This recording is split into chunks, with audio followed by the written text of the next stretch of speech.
మేమే అపాయింట్ చేసుకుంటామని చెప్పినా దానికి కారణం నిన్న మీరు గ్రామ పంచాయతీలో చేసిన పోరాటమే, గులాబీ సైనికుల యొక్క యుద్ధమే వాడిని ఉచ్చబోయించింది, ప్రభుత్వాన్ని భయపడంగా పోయేటట్టు చేసింది కాంగ్రెస్ పార్టీని. ఏం చేస్తున్నారు? నిన్న ఇవాళ లీక్ ఇచ్చారు. ఇవాళ ఏం లీక్ ఇచ్చారు? టెలిఫోన్ ట్యాపింగ్ కేసులో కేసీఆర్కు నోటీసు, కేటీఆర్ నోటీసు, హరీష్ రావుకు నోటీసు ఇస్తున్నారు. ఇప్పుడు ఏడట, ఇప్పుడు ఇస్తున్నట్టు ఇలా లీక్ ఇచ్చి అసెంబ్లీ అయిపోగానే ఇస్తాడట. అసెంబ్లీ అయిపోగానే ఇస్తాడట. ఎంతకాలమైంది దీని మీద మాట్లాడబట్టి? వాడు ప్రభుత్వం ఏర్పడ్డ మొదటి రోజు నుంచి దీని గురించి ఏడవని రోజు లేదు. వాడు కరెంటు మీద ఏడ్చిండు, వచ్చిన రిపోర్టును కిందంగా లోపల పెట్టుకున్నాడు, బయట రానికుండా. ఇది చూస్తే నా ఇజ్జత్ పోతుంది అని. కేసీఆర్ మల్లెపూలాగా ఉన్నాడు రా కొడుక, ఇలా ఏమీ లేదు, కేసీఆర్ చాలా అద్భుతం చేసిండు, 24 గంటల కరెంట్ ఇచ్చి ఈ దేశానికి బుద్ధి చెప్పిండు, మొత్తం మీ బీజేపీ కాంగ్రెస్ కూడా ఉంది దాంట్లో రిపోర్ట్. మనిషి అన్న కడపని చూడబెట్టుకున్నాడు కొడుకు. కాళేశ్వరం ఎగిరిండు.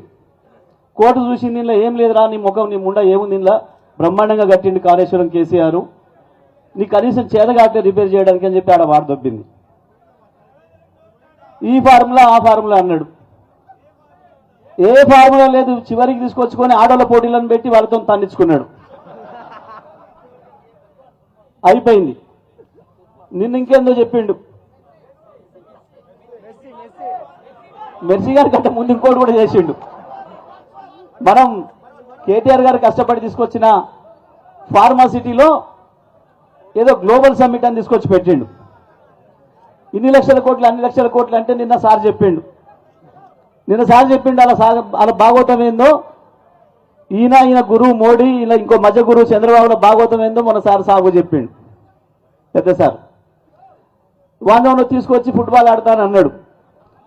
వాడిని ఫుట్బాల్ వాంతో ఆడిండో లేడో కానీ కేటీఆర్ చెప్పిండు, మా గులాబీ సైనికులు నేను ఫుట్బాల్ ఆడుకుంటారా బిడ్డ, జాగ్రత్తగా ఉండు, తెలంగాణలో ఫుట్బాల్ ఆడిరు మీరు, మొన్న గ్రామ పంచాయతీ ఎన్నికల్లోనే ఫుట్బాల్ ఆడిరు మీరు. ఇప్పుడు ఎంపీటీసీ ఎన్నికలు పెడితే ఆగుతారా మీరు? అట్లా కేసీఆర్ ఫోటో ఉండే, కేసీఆర్ ఇచ్చిన కారు గుర్తుండే, ఇక ఆగుతుందా సమాజం? తెలంగాణ ఎట్లా ఎగిరి అంతనో వాడిని వెంబడి తెచ్చుకున్న మెస్సీ గారిని ఇద్దరిని అవుట్ చేసి మంచి బ్రహ్మాండమైన గోల్ కొడుతుంది బీఆర్ఎస్ పార్టీ అనే సంగతి వాడికి ఎరికే. అందుకనే ఇలా అది కూడా పోయింది. ఇక ఇప్పుడు మళ్ళీ ఎందుకు కేసు పెడతా? ఏం పెడతావు నీ ముండ కేసు పెడితే మా ఊర్లో కార్యకర్తలే భయపడలే, మా బగ్గమతలు కూడా కార్యకర్తలు భయపడలే, మా ఎల్లమ్మ కూడా కార్యకర్తలు భయపడలే. నువ్వు కేసు పెడతానంటే కేసీఆర్, కేటీఆర్, హరీష్ పోయి దాచుకుంటారా నన్న? నీ ముండ 2 ఏళ్ళ నుంచి ఏడ్స్తూనే ఉంటుంది. దేనికి మాట్లాడుతున్నాడు? ప్రతి సందర్భం వచ్చినప్పుడల్లా వాడు దొంగతనం చేసి దొరికిన ప్రతిసారి తప్పించుకోవడం కొరకు ఇటువంటి తప్పుడు రాతలు రాయిస్తా ఉన్నాడు. ప్రతి సందర్భంలో ఒక ఎన్నిక రాగానే ఒక లీకేజ్, కేసీఆర్ ఒక సభ పెట్టి బయటకు వచ్చిందంటే ఒక లీకేజ్, దీని మీద ఇదేసినా దాని మీద అదేసినా. కేసులకు ఎవరు భయపడతారు? నల్గొండ జిల్లాలో 100 గ్రామాల్లో పెట్టిన కేసులు. ఆ ఉత్తమ్ కుమార్ రెడ్డి సిగ్గు తప్పి ఓడిపోయిన తర్వాత కూడా కేసులు పెడుతున్నాడు రోజు. నిన్న ఇవాళ పాపం అక్కడ మన కార్యకర్తలు అందరూ వచ్చింది నా దగ్గరికి. నిన్న మొన్న రోజు వాళ్ళే వస్తున్నారు పాపం.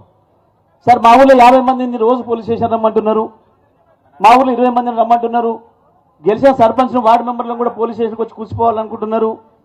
నేను ఒకటే చెప్పిన, మీరు బాధపడొద్దు, మీరు గర్వపడాలి, సంతోషపడాలి. రోజు యానోక అనేది కూర్చుంటావు కదా, ఇది ఇంటికాడ కూర్చుంటావు, లేకపోతే హుజూర్నగర్ పోతావు, అదేందా పోలీస్ స్టేషన్ పోయి కూర్చుంటారు, అది పోయిందేంది? పిలువ కొడక ఇంకా 50 మందిని కూడా చెప్పి పట్టుకొస్తాం, అందరినీ ఊరందరూ వచ్చి కూర్చుంటామని చెప్పు. వాడివికి ఏదేందిగా తెగవడానికి తెడ్డలింగం, వాడివికి ఏదేంది? భయపడతాం ఆ కేసులకు? మరి మనమే భయపడతాం కేసులకు. గింత అనుభవం చూసి వచ్చిన కేసీఆర్, కేటీఆర్ భయపడతారా? ఏం జరిగింది? ఏం చెప్పిండు సారు? ఏం మాట్లాడుకోవాలి మనం ఇవాళ? నిన్నటి దానికి ఒక లెక్క బిడ్డ, రేపటి నుంచి ఇంకొక లెక్క. నిన్నటి దాకా ఒక లెక్క, రేపటి నుంచి ఇంకొక లెక్క. గది చేస్తారు. ఎన్నికలు వెళితే తోలు తీస్తారనే దానికి కొడుకులు తప్పుదారిలో పోతున్నారు. ఎన్నికలు వెళితే తోలు తీస్తారని తెలుసు మీరు, అందుకనే తప్పించుకొని మేము అపాయింట్మెంట్లు చేసుకుంటాం, ఇంకోటి చేసుకుంటాం. నిజమే. దేనికి వచ్చిండు కేసీఆర్ ఏమన్నాడు? మీరు నన్ను తిట్టినా రెండేళ్ళ నుంచి నేనేమని బాధపడలే, మీరు నా సావును కోరినా నేను బాధపడలే, కానీ నా తెలంగాణ రైతుల ఉసురు తీస్తా అంటే మాత్రం మీ తోలు తీస్తా అని చెప్పాడు కేసీఆర్. నన్ను తిట్టినందుకు తోలు తీస్తా అనిలే, తెలంగాణ రైతుల ఉసురు తీస్తే మీ తోలు తీస్తా అని చెప్పాడు. కేసీఆర్ బతుకుండగా తెలంగాణకు ఎవడు చిన్న నష్టం చేసినా చీమ కుట్టినంత హాని కల్పించినా ఊరుకునేది లేదు అనే మాట చెప్పిండు కేసీఆర్.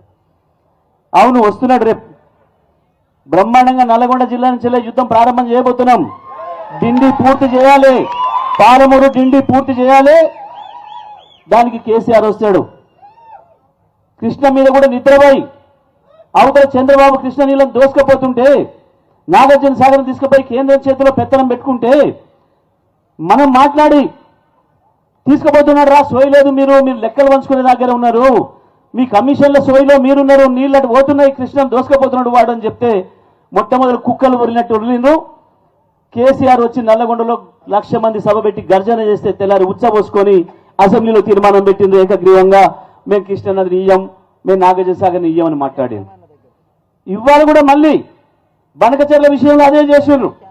బనకచెర్ల ఎక్కడుందో ముఖ్యమంత్రి తెలియదు, నీళ్ళ మంత్రికి తెలియదు. అది ఏ ఊర్లో ఉంది అని వాడిని అడుగుతున్నాడు అక్కడ కూర్చున్నాను. నీళ్ళ వాటర్ ఆ పాపం మనకేమరి కాయింది. ఇప్పుడు అంత ఆగమాగం అయినోడేట జర పగలు అయినోడేట వదిలేద్దామయ్యా, నేను బేచాన అయినోడేట ఎందుకో పాపం. ఇవాళ ఏదైతే కృష్ణానది మీద మళ్ళీ ద్రోహం చేసే ప్రయత్నం చేస్తున్నాడో ఈ ముఖ్యమంత్రి, ఆయన కింది గురువు చంద్రబాబు, పై గురువు మోడీ, ముగ్గురు కలిసి చేసిన ద్రోహానికి వ్యతిరేకంగా తప్పకుండా మిమ్మల్ని ప్రజల్లో నిలబెడతా అని చెప్పి కేసీఆర్ బయటికి రాగానే ఇవాళ ఏదో దొంగ లీకులు ఇచ్చి ఈ కేసులు పెడతాం, ఆ కేసులు పెడతాం. మేము ఒకటే మాట చెప్తున్నాం, నువ్వు కేసీఆర్ను, కేటీఆర్ను, ఇంకోరినో జైల్లో పెడతాను అనుకున్నా, జైలునే కాదు మాకు కనపడకుండా తీసుకుపోయి నువ్వు ఆకాశంలో ఎక్కడ దాచిపెట్టినా ప్రతి ఊరికి ప్రతి ఒక్క గులాబీ సైనికుడు కేసీఆరే అవుతాడు, మీ పంతం పడతాడు, మీ అంతం చూస్తారు తప్ప మిమ్మల్ని వదిలిపెట్టేది ఉండదు. కేసులకు భయపడిపోయేటోళ్ళం కాదు, కేసులు అంటేనే ఇష్టం ఎదుర్కొని వచ్చిన వాళ్ళం ప్రతి ఒక్కరం కూడా ఈ ఊకదంపుడు ఉపన్యాసాలు, తొండ బెదిరింపులతోని బీఆర్ఎస్ పార్టీ సైనికుల్ని భయపెట్టలేరనే విషయాన్ని రుజువు చేసి మొన్న గెలిచిన వాళ్ళకంటే ఓడిపోయిన వాళ్ళకే నేను అభినందనలు ఎక్కువ తెలియజేస్తా ఉన్నా.